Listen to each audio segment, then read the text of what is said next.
Everyone, আসসালামু আলাইকুম। তো সবাই কেমন আছেন? আশা করি সবাই অনেক ভালো আছেন। আমি আলহামদুলিল্লাহ অনেক ভালো আছি।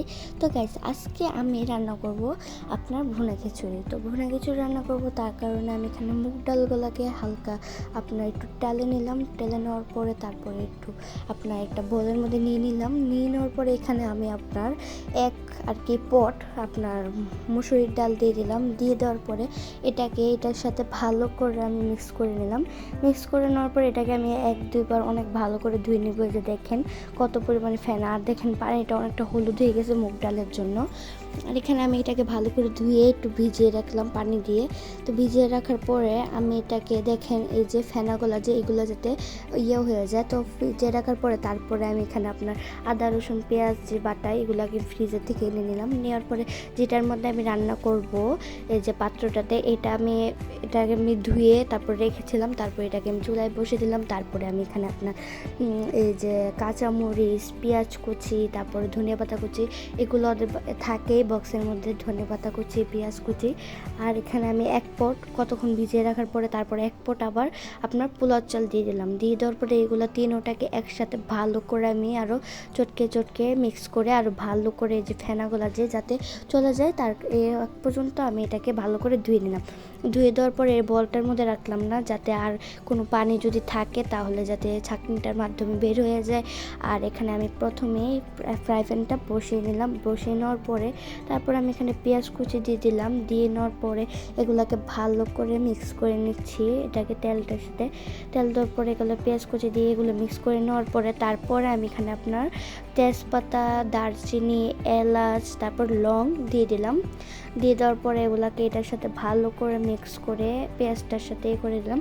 আর এখানে আদা রসুন আমি নিয়ে নিলাম। নিয়ে নেওয়ার পরে এটাকে দিয়ে তারপরে মরিচের গুঁড়া, ধনিয়ার গুঁড়া, হলুদের গুঁড়া, তারপরে লবণ আর তারপরে জিরার গুঁড়া দিয়ে দেওয়ার পরে এটাকেও পেঁয়াজটার সাথে ভালো করে আমি এখানে মিক্স করে নিতেছি।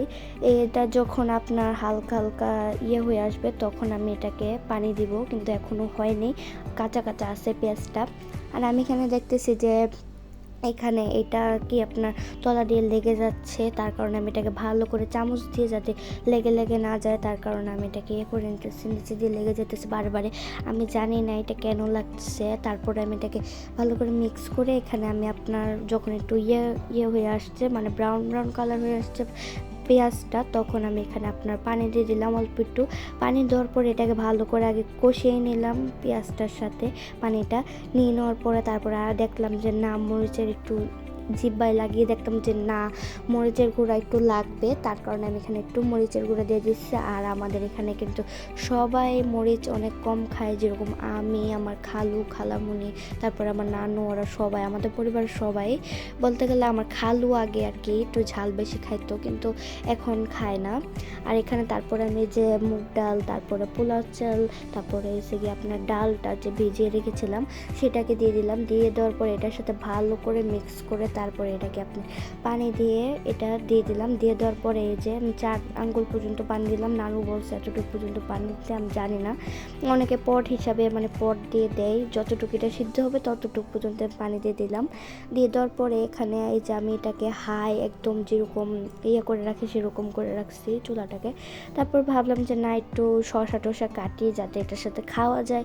তারপরে আমি এখানে আপনার শসা নিলাম 3টা, একটা টমেটো আর একটা গাজর নিলাম ফ্রিজে যেগুলো ছিল আর কি।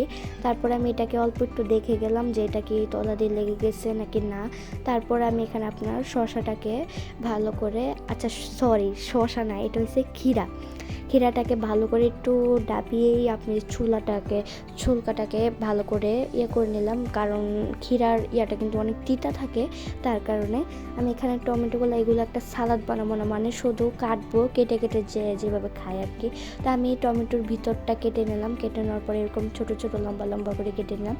নেওয়ার পরে দেখতেছি যে আমার এটা হয়ে গেছে, একদম প্রায় সুন্দর মতো ঝরঝরো হয়ে গেছে। তারপরে আমি ধনে পাতা, কাঁচামরিচ দিয়ে দিলাম। তারপরে আমি আবার এই শসা এগুলোর কাছে চলে গেলাম, গিয়ে দেখি যে এটাকে যেহেতু কাটবো একটু ডিজাইন করে কাটি, তার কারণে আমি এটাকে শসাগুলোকে লম্বা করে কেটে করে নিলাম। আর আমি অফ ক্যামেরা আছে না, আমার এই গাজর কাটতে গিয়ে আপনার হাতটা কেটে গেছে। তারপরে আমি ভাবলাম যে না, এই ভিডিও তো আর করতে পারবো না, তার কারণে আমি এখানে রাখছি আচ্ছা, আজকে ভিডিওটা এই পর্যন্ত। ভিডিওটাতে লাইক করে চ্যানেলটাকে সাবস্ক্রাইব করে দেবেন, আমার পাশে থাকবেন। দেখা হচ্ছে নেক্সট ভিডিওতে। বাই।